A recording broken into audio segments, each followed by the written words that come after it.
na kujibu watu wanapofunga na kuomba. Nyie wote ni mashahidi kupitia Ufalme Summit. Tumemwona Mungu kwa viwango vya kiungu, viwango vya juu. Kwa nini? Pia namna hiyo imetengenezwa katika ulimwengu wa roho kupitia kufunga na kuomba. Amina, mtu wa Mungu. Kwa hiyo hizi exercise, hizi practice tunazozifanya hapa katika nyumba ya Mungu ndio practice ambazo tunataka tuzifanye pia katika maisha yetu. Unapopitia changamoto zote, na usingoje hadi upitie changamoto, jitengenezee nidhamu ya kufunga na kuomba kwa wiki, angalau hata mara moja. Kwanza tunafunga pamoja hapa kila Jumatano. Unaweza kuwa unaupuzia huo mfungo, lakini funga leo kwa ajili ya kuitengeneza kesho yako.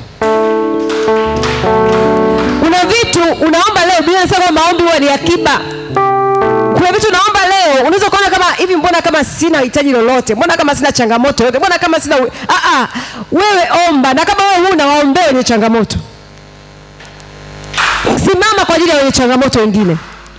Kwa namna hiyo, kuna vitu pia vitakuwa vinatokea kwako. Kuna vitu utavuna, kwa sababu kila apandaye huwa anavuna. Unapoomba ni mbegu unaipanda. Amina, mtu wa Mungu. Kwa hiyo tunajifunza kupitia kwa Yehoshafati hapa. Na Yehoshafati anasema mstari mkuu hapa ni ule mstari wa 20. Ule mstari wa 20 ndio mstari mkuu katika hii sura ambao unabeba hii sura, na tutakao kujifunza kupitia mstari. Anasema kwamba wakaamka asubuhi na mapema, wakaenda nje katika jangwa la Tekoa. Nao walipokuwa wakitoka, Yehoshafati akasimama akasema, nisikieni enyi Yuda, nanyi wenyeji wa Yerusalemu, muaminini Bwana Mungu wenu, ndivyo mtakavyothibitika. Waaminini manabii wake, ndivyo mtakavyofanikiwa. Anawakumbusha wana wa Israeli kumwamini Bwana. Anapotoka kwenye changamoto, anapoona changamoto inakuja, ana practice kumwamini Bwana. Haendi kuangalia ana majeshi kiasi gani, haendi kuangalia silaha zao kama ziko imara au ziko sawa sawa. Kitu cha kwanza anasema, natangaza mfungo, natangaza maombi, anatangaza watu wamwamini Bwana, kwamba pamoja na changamoto inayokuja mbele yetu, lakini tumwamini Bwana nasi tutathibitika. Na walithibitika. Amina, mtu wa Mungu. Kwa hiyo unapopitia changamoto yote, cha kwanza muamini Bwana. Muangalie Bwana. Tafuta uso wa Bwana. Ikabidhi kwa Bwana. Kama Yehoshafati alivyoongoza wana wa Israeli wakafanya, wakaingia katika mfungo na kuomba. Na walipokuwa katika mfungo na kuomba, Mungu akasema. Mungu akajibu.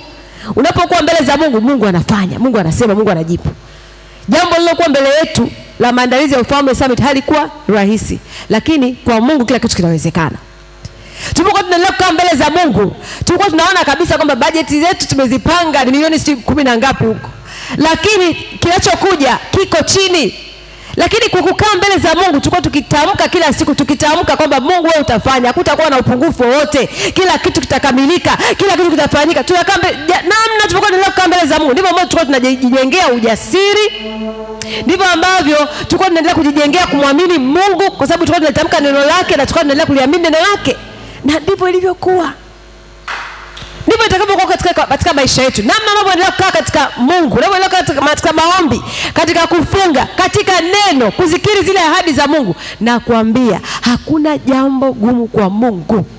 Kwa wanadamu yako isiyowezekana, lakini kwa Mungu kila kitu kinawezekana. Mwanadamu umezungukwa na mipaka mingi. Kuna vitu vingi ni mipaka kwako. Vingi tu. Yaani vingi tu. Wewe kama ni elimu, kuna elimu wewe unayo na kuna nyingine huna. Ndio maana unaenda shule unasomea tu IT. Unasomea tu sijui biashara. Unasomea tu kilimo. Unasomea tu sijui kitu gani. Kwa sababu kuna mipaka, huwezi kufanya kila kitu. Akili ya mwanadamu haiwezi ikabeba contain kila kitu, lakini Mungu hana mipaka yoyote. Kwa hiyo tumwamini Mungu tupate kuthibitika, kwa sababu yeye hana mipaka yoyote. Kuna vitu sisi hatuna, lakini kupitia neno la Mungu tutajazwa na hiyo hekima, tutajazwa na hiyo maarifa, tutajazwa na huo ufahamu. Hatutapungukiwa, hatutakosa. Amina, mtu wa Mungu. Na unapokaa mbele za Mungu, unapoomba, tunajifunza kwa Yehoshafati hapa. Yehoshafati alipokaa mbele za Mungu, hakuomba tu alirudi kuomba. Kuna namna ya kuomba. Aliomba kwa kumkumbusha Mungu ahadi. Amina, mtu wa Mungu. Kwa hiyo jambo la kwanza tunalojifunza kutoka kwa Yehoshafati, tunajifunza kwamba usiogope. Wakati unapopata changamoto yoyote, umkimbilie Mungu. Unapokuwa na changamoto yoyote mbele yako, unapotaka kufanya maamuzi makubwa yoyote, mkimbilie Mungu. Amina, mtu wa Mungu. Hiyo tunaona katika ile mstari wa 1 mpaka wa 4. Alichokifanya Yehoshafati, aliitisha mfungo na kuomba. Na wakaanza kuomba na kukiri uweza wa Mungu na kukiri ahadi za Mungu. Amina, mtu wa Mungu. Yes. Kwa hiyo kuogopa, waliogopa. Wana wa Israeli waliogopa. Kwa hiyo kuogopa kupo, hofu zipo. Lakini usikae katika hofu. Amen. Usikae katika hofu. Unatakiwa wewe umtafute Mungu ili hofu ikuondoke. Amina, mtu wa Mungu. Yes. Tafuta Mungu ili hofu ikuondoke. Tunaishinda hofu kwa imani. Na imani inakuja kwa neno la Mungu. Amina, mtu wa Mungu. Yes. Kwa hiyo unaweza kuwa una hofu, sawa, ni sawa kuwa na hofu, lakini je, hatua gani unachukua kuondoa hofu ulionayo? Sifu Mungu. Abudu Mungu. Mbariki Mungu. Kiri maneno ya Mungu. Kiri mpaka ile hofu itaondoka, itakuachia. Amen. Yeah. Na Biblia inasema katika Zaburi 46:1 kwamba Mungu kwetu sisi ni kimbilio na nguvu na ni msaada unaopatikana tena wakati wa uhitaji. Unapokuwa na mahitaji yoyote yale, kumbuka yuko Mungu ambaye ni kimbilio, ni nguvu. Biblia inasema kwamba wenye haki wanamkimbilia wakawa salama. Amen, mtu wa Mungu. Huna haja ya kuanza kutetemeka, kuanza kusema itakuwaje. Wewe just let it to God. Mwachie Mungu. Kabidhi Bwana na utakuwa salama katika jina la Yesu Kristo. Yamkini kuna kitu unapitia sasa hizi, una changamoto unayoipitia, mkabidhi Bwana. Mwite Bwana, kiri ahadi za Mungu juu ya hiyo changamoto. Neno la Mungu huwa linajitosheleza sana. Linaongea kwa kila kitu, kwa habari ya kila kitu. Mkiri Mungu kwa habari ya hiyo jambo na utakuwa salama katika jina la Yesu Kristo. Amen. Biblia inasema katika Isaya 41:10. Isaya 41:10 kwamba usiogope maana mimi ni pamoja nawe. Usiogope wala usifadhaike. Usifadhaike wala usiogope kwa sababu Bwana anasema mimi niko pamoja nawe. Na ndipo neno la Mungu lilivyoajia pia wana wa Israeli kwamba msiogope wala msifadhaike. Mungu yuko pamoja nanyi. Nanyi atawapigania wala nyie hamtapigana. Amen. Biblia inasema katika Kutoka 14:14 kwamba asema Bwana atakupigania na wewe utanyamaza kimya. Amina, mtu wa Mungu. Asubuhi ya leo neno hili litutie nguvu na tutie moyo. Wafilipi 4:6-7. Wafilipi 4:6-7. Neno la Mungu linasema msijisumbue kwa neno lolote, bali katika kila jambo kwa kusali na kuomba haja zenu zijulikane mbele za Mungu. Na anasema na amani ya Kristo ipitayo akili zote za kibinadamu itawafanya nini? Itawapa amani katika mioyo yenu. Usijisumbue. Ni vizuri kusumbuka, lakini sumbuka baada ya kuomba kwanza. Ili hatua zako ziongozwe na Bwana. Amina, mtu wa Mungu. Anza kwa kuomba, alafu unapotoka hatua zako zitaongozwa na Bwana. Amen. Kwa hiyo unapopokea taarifa mbaya, wewe kwanza kaa chini. Mwambie Mungu, najua wewe upo na vita najua sio yangu. Jambo la pili tunajifunza kwa Yehoshafati kwamba kuomba kwetu inabidi tuombe kupitia kukumbuka ahadi za Mungu. Ahadi za Mungu zinatoka wapi? Zinatoka katika neno lake. Na hili neno sasa utazijuaje hizo ahadi kama huna ushirika na neno la Mungu? Utazijuaje hizo ahadi kama huna huna hata Biblia hapo ulipo? Kuna watu hapa hawana Biblia. Hawana kabisa Biblia. Kakope hata hela ununue Biblia, mtu wa Mungu. Biblia 22,000. 22,000 ni hela ambayo ukiipata unaweza ukaila tu dakika 2 ikaisha. Lakini ukiwa na Biblia umepata ukombozi. Unakuwa uko na neno la Mungu liko na wewe. Wakati wote unaweza kuifungua ukasoma ahadi za Mungu na ukazijua na zikakusaidia zikakuvusha kwenda mahali. Wekeza kwenye neno la Mungu. Kama hujui mahali pa kununua Biblia, leta 22,000 mimi nitaenda kukununulia. Amen. Kwa hiyo Yehoshafati hakulalamika. Kuna watu wanakaa badala ya kumwambia Mungu amesemaje kwenye neno lake, akikaa mbele za Mungu anaanza kutamka tu maneno yake. Unatamka maneno matupu. Hayo maneno hayana nguvu wala hatafanya kitu chochote. Unapaswa kutamka neno la Mungu. Baba, umesema katika neno lako hutaniacha yatima, hutaniacha niaibike. Wewe ni Mungu. Tamka lile neno la Mungu linasemaje. Acha kutamka maneno yako. Amina, mtu wa Mungu. Kwa sababu maneno yako hayana impact yoyote. Maneno ya Mungu ndio yenye nguvu, ndio yaliyo hai, ndio ambayo yakitamkwa yanaleta badiliko katika mazingira, yanaleta badiliko katika vitu ambavyo tunavitaka mbele za Mungu. Amina, mtu wa Mungu. Biblia inasema kwamba yeye analiangalia neno lake apate kulitimiza. Sasa wewe ukikaa mbele za Mungu naomba unataja maneno yako, Mungu anabaki tu anashangaa. Like what? Hivi anasema nini huyu? Roho Mtakatifu anasubiri utamke neno la Mungu ili apate kulifanyia kazi. Amina, mtu wa Mungu. Kwa unahitaji neno kuliko kitu chochote katika dunia hii. You just need a word. Siku ile ya summit pale tuliona watumishi wa Mungu walikuwa wakitamka neno la Mungu. Alikuja pale mtumishi wa Mungu akasoma neno la Mungu. Aliposoma neno la Mungu, ile siku ilikuwa siku ya tatu kama sikosei, au ya siku ya sita, au siku ya sita. Akatamka neno la Mungu. Aliposoma neno la Mungu wote tukasikia, tukaelewa, tukakumbuka na nini. Akaanza kusema sasa hebu tuangalie. Nani yuko katika maumivu hapa? Mtu mmoja akasema niko naumwa na mguu. Akasema hebu njoo, nyanyuka njoo. Ananyanyuka, anakuja tu. Anamwambia unasikia maumivu tena? Anasema hapana, niko sawa. Sisikii tena maumivu kwenye mguu. Neno la Mungu kale linafanya kazi pale kwa jinsi ya ajabu. Watu wengi walinuka kama wameponywa pale. Neno la Mungu, tunahitaji neno la Mungu tupokee uponyaji. Tunahitaji neno la Mungu tupokee kila hitaji tunalolihitaji. Amina, mtu wa Mungu. Kwa hivyo omba huku ukimkumbusha Mungu ahadi zake. Hiki ni kitu ambacho tunajifunza kwa Yehoshafati. Lakini tunajifunza hapa kwamba ahadi za Mungu ndio msingi wa imani yetu hapo. Kwa hiyo ahadi za Mungu ndio msingi wa imani yetu. Tutamwamini Mungu kupitia ahadi zake. Huwezi ukaclaim kitu ambacho wewe hukijui. Huwezi ukaamini kitu ambacho hukijui. Utaamini kile ambacho unakijua. Na unakijua kipi? Kile ambacho unakijua kutoka katika neno la Mungu. Amen. Biblia inasema katika Hesabu 23:19 kwamba Mungu huwa asemi uongo. Yeye si mwanadamu hata aseme uongo. Lakini pia Isaya 55:11 nishasema hii kwamba neno lake halitamrudia bure. Anaangalia apate kulitimiza mpaka nukta. Analiangalia apate kulitimiza. Kwa kama analiangalia apate kulitimiza, sisi tunapozikumbusha zile ahadi atazitimiza katika jina la Yesu Kristo. Amen. Yes. Yoshua 21:45. Yoshua 21:45. Hakuna ahadi ya Mungu iliyoshindwa. Kila ahadi ya Mungu ambayo Mungu alisema ilitimia. Tunaona hata kwa wana wa Israeli, kila ambacho Mungu alikifanya kilitimia. Na Yehoshafati hapa anamkumbusha Mungu kwamba wewe uliwaahidia watoto wako, uliwakabidhi nchi hii. Anamkumbusha. Na Mungu alipokuwa akikumbushwa, Mungu akakumbuka. Mungu akasikia, akainua nabii, akatoa neno kwa nabii wake. Nabii wake akasema na watu wake. Amina, mtu wa Mungu. Unapokiri ahadi za Mungu, utauona mkono wa Bwana, utaliona neno la Mungu likitimia katika maisha yako katika jina la Yesu Kristo. Amen. Lakini kitu kingine tunajifunza kwa Yehoshafati. Yehoshafati pia alikiri kwamba wao hawana nguvu. Alikiri kule kutokuweza, kwamba sisi hatuwezi bila wewe Mungu.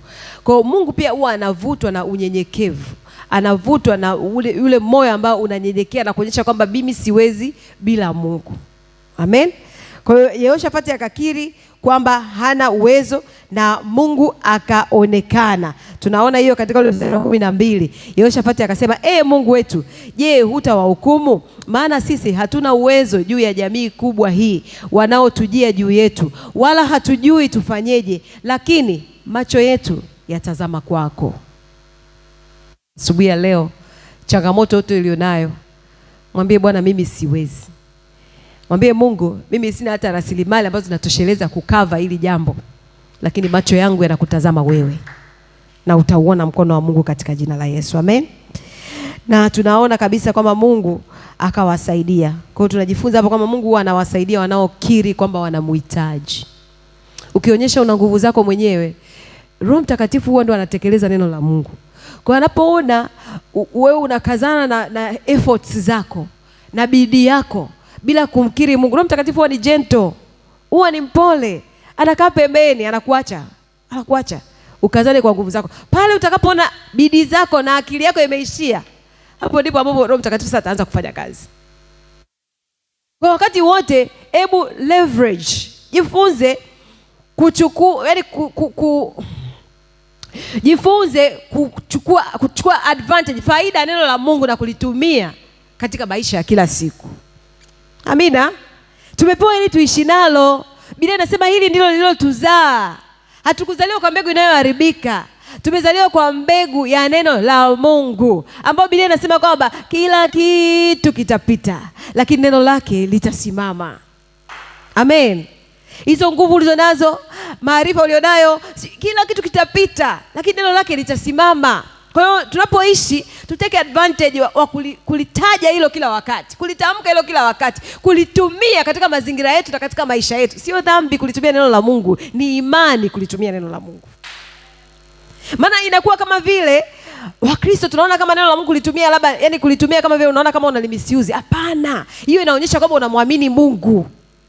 Amen. Na adui anatuweka mbali na neno la Mungu kwa sababu hataki wewe kabisa ukapata kulitumia hilo neno. Maana anajua unapolitumia ndio kutoka kwako, ndio kuvuka kwako, ndio kushinda kwako. Anajua. Kwa hiyo bara zote atakusahaulisha. Mwambie Roho Mtakatifu, nikumbushe neno la Mungu na nifundishe kulitumia neno la Mungu wakati wote katika jina la Yesu Kristo. Biblia inasema kwamba Yakobo 4:6, Mungu huwapa neema wanyenyekevu. Mungu huwapa neema wanyenyekevu. Waliponyenyekea, neema ya Mungu ilikuja juu yao. Walipokea msaada wa Mungu. Utakaponyenyekea, utakaposhuka na kuona, hata kama umejaa una kila kitu, mtu wa Mungu, ujifunze kumwogopa Mungu. Jifunze kumhofu Mungu. Usitoke kwa nguvu zako kwamba naenda watanitambua sasa. Chukua kama ndo una silaha zako sijui na nini naenda. Nakwambia hivi, hata hizo rasilimali zako kidogo ulizonazo utashangaza na pukurutika kama umeenda bila Mungu. Lakini ukienda na Mungu, hata ulicho nacho utakiona matokeo yake. Utaona efficiency yake, effectiveness yake. Amina. Kwa usitoke kwa nguvu zako. Nyenyekea na utaona neema ya Mungu ikiendelea kukukamilisha na kukushindia katika jina la Yesu Kristo. Amen. Biblia inasema katika kitabu cha Wakorinto wa pili 12:9, Wakorinto wa pili 12:9, kwamba nguvu zake hukamilika katika udhaifu. Nguvu za Mungu huwa zinakamilika katika udhaifu. Pale ambapo mtu anakuwa dhaifu, mtu anaonekana kama ndo hawezi, na huyu mtu aliyemkiri Mungu, ndipo ambapo nguvu za Mungu sasa zinathibitika, zinakamilika. Lakini kama mtu amejiinua mwenyewe, amejionyesha kwamba anaweza na nini, yani Roho Mtakatifu huwa ni mpole, anakaa anatulia, anapisha. Si wafujo. Roho Mtakatifu si wafujo. Amen. Kitu kile tunajifunza kwa Yehoshafati, tunajifunza kusikiliza sauti ya Mungu. Tunatakiwa kusikiliza sauti ya Mungu. Yehoshafati akasikia sauti ya Mungu kupitia nabii wa Mungu aliposema, na aliposema Yehoshafati hakupinga. Aliwaambia watu wasikie sauti ya Mungu na wamwamini Mungu. Amina, mtu wa Mungu. Kwa hiyo Mungu huwa anaanza kwa kuzungumza kabla hajatenda. Huwa analitupa neno lake. Tumeona tulikuwa tukijifunza kupitia wana wa Israeli. Mungu amekuwa akitupa neno lake. Anasema. Na kisha sema anatenda. Kadri alivyosema ndivyo anavyotenda. Tumeona hapa amewaambia kwamba mtaenda na mtashinda na hamtapigana. Na kweli mwisho huku tumeona kabisa wameenda na hawakupigana, wamekuta majeshi yote yamekufa, wamepigana wenyewe kwa wenyewe. Akafanya exactly kama neno lake lilivyosema. Ndivyo ambavyo leo tunalolisoma leo, kila unachokisoma ndivyo ambavyo hiyo ahadi ambayo unamwamini Mungu kwa hicho, ndivyo ambavyo Mungu atafanya hivyo hivyo kama alivyosema. Amina. Haipungui hata joti. Haipungui hata joti. Amen. Kwa hiyo ushindi unaanza kwa kusikia sauti ya Mungu. Ushindi unaanza kwa kusikia sauti ya Mungu. Kama kuna kitu cha kukiomba na kukitamani na kukitaka, ni kuomba Roho Mtakatifu kwamba usikie sauti ya Mungu. Usikie Mungu anaposema na wewe. Roho Mtakatifu akupe umakini, spiritual sensitivity, umakini wa kiroho, ili uwe unasikia sauti ya Mungu. Kwa sababu ukisikia sauti ya Mungu, hiyo ndio ambayo inakupa ushindi. Ushindi unaanza kwa kusikia sauti ya Mungu. Pigie Yesu makofi. Biblia inasema katika Yohana 10:27 kwamba kondoo wangu huisikia sauti yangu. Kondoo wake usikie sauti yake. Kwa hiyo kama Mungu ni mchungaji wetu, ndiye Mungu wetu, tunapaswa kusikia sauti yake. Na hiyo ndio ambayo inatupa mwanzo wa ushindi. Amen. Kwa hiyo katika maisha haya usifanye maamuzi yoyote bila kupata maongozi ya Mungu. Kila siku tunakumbushanaga kwamba maamuzi yoyote yale hakikisha unapata amani, ile amani ya moyo iwepo. Roho yako iwe na amani. Muombe Mungu, alafu utakapopata amani, fanya kwa sababu umepokea amani ya Kristo. Jambo lingine ambalo tunajifunza kupitia Yehoshafati, tunajifunza kwamba vita ni vya Mungu.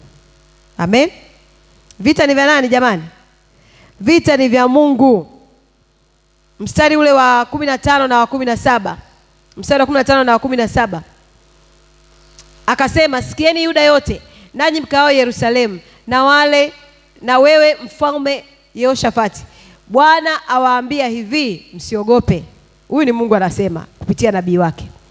Wala msifadhaike kwa ajili ya jeshi kubwa hili, kwani vita si vyenu bali ni vya Mungu. Amina, mtu wa Mungu. Hiyo vita unayopitia asubuhi ya leo si yako, ni ya Mungu. Chochote ambacho ni changamoto mbele yako, sio vita yako, ni vita ya Mungu. Mstari wa 16 akasema, kesho shukeni juu yao. Tazameni wanakwea kwa kupandia sisi, nanyi mtawapata penye mwisho wa bonde, mbele ya jangwa la Yerueli. Hamtahitaji kupigana vita.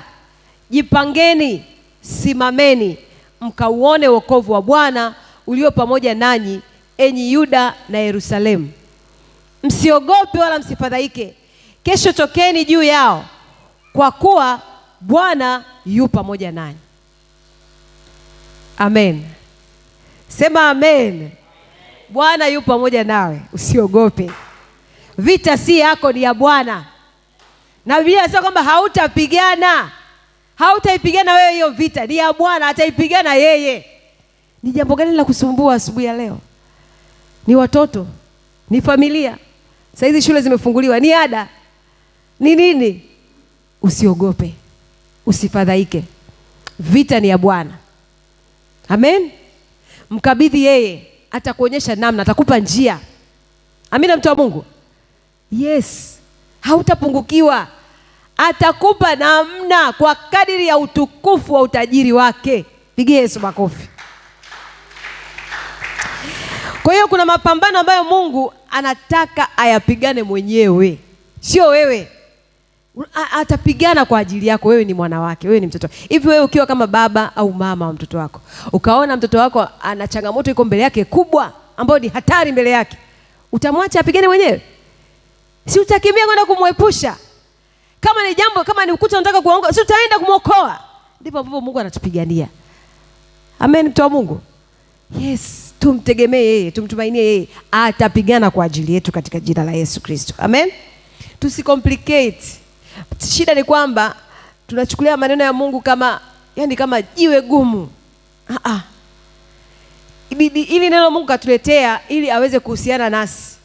Kwa hiyo tunapaswa kuhusiana naye kwa kupitia neno lake na kuliamini hilo. Mimi na mtu wa Mungu. Watu wamecomplicate sana maisha kama kwamba neno la Mungu linajisimamia na linatendeka kwa kila anayeliamini. Huhitaji kuvaa misuli, kuvaa sijui nini kuliamini neno la Mungu. Just believe in him. Trust in him. Muamini, liamini. Amen. Yes. Mchungaji wakati mwingine paka akiombaga watu anasema tu relax. Relax, mtu wa Mungu. Mwambie jirani yako relax. Mwambie amini neno la Mungu kwa kurelax. Yes, amka. Chukua Biblia yako, lisome kwa furaha, kwa amani. Likiri, liamini, relax. Amen. Roho Mtakatifu akupe ku relax katika jina la Yesu Kristo. Amen. Biblia katika Warumi 8:31 inasema Mungu akiwa upande wetu ni nani aliye kinyume nasi? Mungu yuko upande wetu asubuhi ya leo.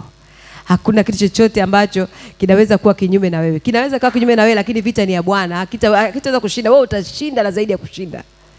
Amina. Na unachopaswa tu ni kumpa Mungu nafasi ili Mungu yeye atende. Lakini pia tunajifunza kwa Yehoshafati kwamba imani inatangulia miujiza. Imani inatangulia miujiza. Amina. Walimwamini Mungu. Yehoshafati akasimama akawaambia wana wa Israeli kwamba muaminini Mungu nanyi mtathibitika. Kwa hiyo walimwamini Mungu. Kwa hiyo imani huwa inatangulia miujiza. Muujiza wako upo kutokana na imani yako. Unaweza ukawa unatamani kwamba hivi na mimi siku Mungu angeniponya. Hivi na mimi siku ningeona mbona naona tu kama watu wanapata miujiza, mimi sijai kupata. Imani. Biblia inasema imani hata punje ya haradali yatosha kuhamisha milima. Kidogo tu. Imani kidogo tu. Amina, mtu wa Mungu. Kidogo tu inatosha kuhamisha milima. Tuliamini neno la Mungu, tutaona mambo makubwa na magumu yakitokea mbele yetu. Amen. Tunaona kupitia Yehoshafati hapa, kwa kumwamini Mungu walipokea ushindi, lakini pia Mungu aliwatendea. Na Biblia inasema katika Waebrania, mtumishi alisema Waebrania 11:6 kwamba bila imani haiwezekani kumpendeza Mungu. Pasipo imani haiwezekani kumpendeza Mungu. Unataka kumpendeza Mungu, unataka kuwa mwana wa Mungu pendwaye, imani. Mungu anavutwa na imani yetu. Imani ilipo, Mungu yupo. Matendo makuu ya Mungu yapo. Miujiza ipo, ishara zipo, ajabu zipo. Amen. Tuliona last week. Tuliona imani. Na kila aliyetendewa, hata sisi ambao unaona kama kutendewa, kila mtu ametendewa wiki iliyopita kwa sababu tumepokea neno la Mungu. Hilo neno la Mungu ndio muujiza wako. Amen. Tunahitaji tu neno la Mungu kwa sababu neno lake ndio nguvu yake. Amen. Neno lake ndio nguvu yake. Na ndio miujiza yenyewe. Unahitaji neno ili uvuke, ili utoke. Kwa neno liliumba kila kitu tunachokiona. Kwa neno lake ndio nguvu yake, ndio miujiza tunayoitaka. Kwa unachokitaka unahitaji tu neno. Ukilipata neno umepata muujiza wako. Ukiliamini neno umepokea muujiza wako. Amen. Yeah. Jambo lingine ambalo tunajifunza kupitia Yehoshafat, tunajifunza sifa kama silaha ya vita. Sifa kama silaha ya vita. Walipewa neno la Mungu kwamba hamtapigana, mtashinda. Lakini walipoenda hawakwenda tu akawa wamekaa tu wamerelax. Walimfanyia Mungu ibada. Waliinua sifa kwa Mungu. Walimshukuru Mungu wakipokea lile neno ambalo wamelipewa. Wiki iliyopita umepokea neno. Hilo neno ulilopokea, endelea kumshukuru Mungu. Endelea kulikiri hilo, endelea kulitamka hilo. Paka utaliona kwa macho yako liko limetokea. Amina, mtu wa Mungu. Usikae tu, usirelax. Kuna watu saizi wameacha kuja kanisani kwa sababu tu kapokea muujiza labda wiki iliyopita au tu anajiona kama yuko sawa. Maisha ni muendelezo. Amina, mtu wa Mungu. Maisha ya imani ni muendelezo. Na kila muujiza unalindwa kwa imani, unalindwa kwa maombi, unalindwa kwa kuendelea kukaa mbele za Mungu na kuendelea kumshukuru Mungu na kumsifu Mungu. Wale wakoma 10 waliopokea muujiza, yule mmoja aliyerudi akamshukuru Yesu, Yesu akamwambia nenda, umepona. Biblia inasema uponyaji wake ukathibitika, ukakamilika. Biblia haituambii kuhusiana na wale 9. Yamkini huwezi kujua labda ulirudi tena. We don't know because haikuandikwa. Lakini yule ambaye alirudi, Biblia inatuambia kwamba alikamilisha uponyaji wake. Kwa tunapoendelea kukaa mbele za Mungu, tunapoendelea kurudi mbele za Mungu hata baada ya kutendewa mambo makubwa, tunaendelea kukamilisha na kukamilisha na kuthibitisha na kuthibitisha yale ambayo Mungu ameyatenda. Kwa naomba viongozi tuendelee kuwatia watu moyo kuendelea na Mungu. Amina. Kwa sababu ni life, wokovu ni life, ni maisha. Mwambie jirani yako wokovu ni maisha.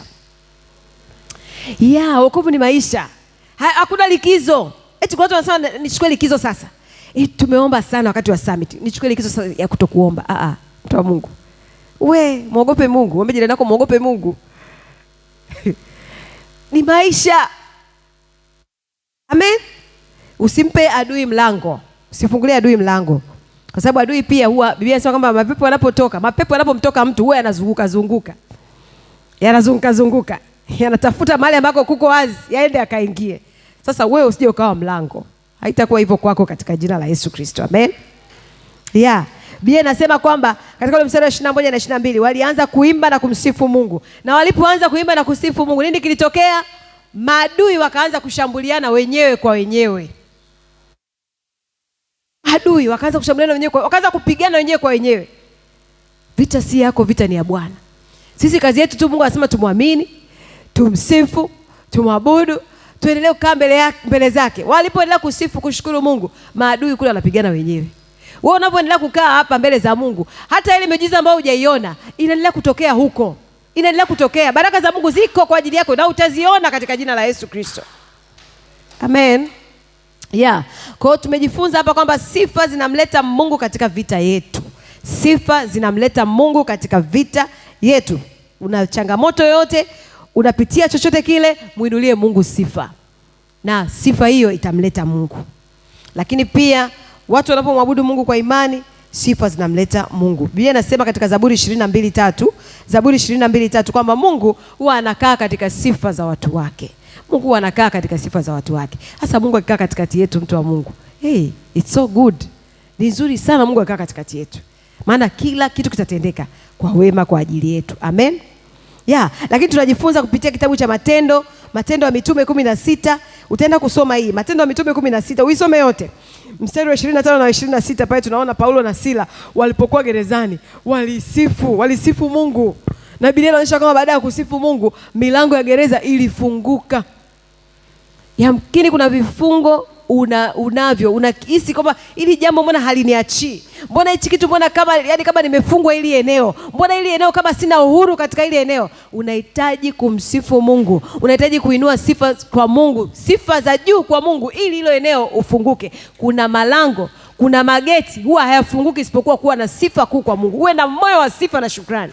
Na hayo malango yatafunguka. Hivyo vifungo vitafunguka, vitakuachia katika jina la Yesu Kristo. Amen. Walikuwa wamefungwa gerezani, mtu wa Mungu, Paulo na Sila. Wamefungwa wewe unajua milango ya gereza? Ushai kwenda gerezani? Mimi nishai kuona magereza. Magereza yanajengwa kwa mawe. Mawe mpaka juu. Sio matofali hao unaweza kutoboa. Mawe magumu makubwa na ukuta mrefu ambao hata huu ni mfupi. Yanajengwa hivyo. Unaona? Na mageti yake huwa ni mageti haswa. Sasa wao wakasifu Mungu tu na mageti yale yakafunguka. Hii ni lugha ya mwili. Lakini katika lugha ya roho kuna vitu vimefungwa katika maisha ya mtu hapa. Na hivyo vitu vitafunguliwa utapokuwa mtu wa sifa na ibada. Amina, mtu wa Mungu. Wakati wote sifu Mungu, muamini Mungu, tukuza Mungu, adhimisha Mungu.